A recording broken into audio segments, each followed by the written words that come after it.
Diduga tanah sengketa, viral seorang wanita hentikan prosesi pemakaman. Diketahui baru-baru ini sebuah prosesi pemakaman berhenti lantaran seorang wanita masuk ke dalam liang lahat dan menghentikan acara pemakaman tersebut. Dalam sebuah video memperlihatkan seorang wanita yang menghentikan acara pemakaman di salah satu akun Instagram Minggu 2 April 2023. Akibat aksinya itu, acara pemakaman pun berhenti dan peti mati terlihat masih diletakkan di samping dari liang lahat kubur yang telah digali.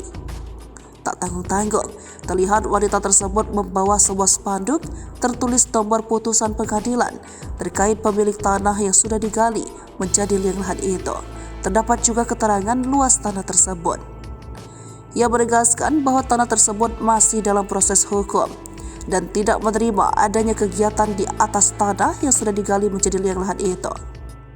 Jangan ada kegiatan apapun di atas tanah ini. Masih berproses hukum ini. Masih berproses hukum. Pada deskripsi video yang ada dijelaskan kejadian tersebut terjadi di Kecamatan Lagu Boti, Kabupaten Toba, Sumatera Utara. Lebih lanjut, warga sekitar pun ramai melihat aksi dari wanita tersebut dan sebagian warga mengambil video dan merekam aksinya.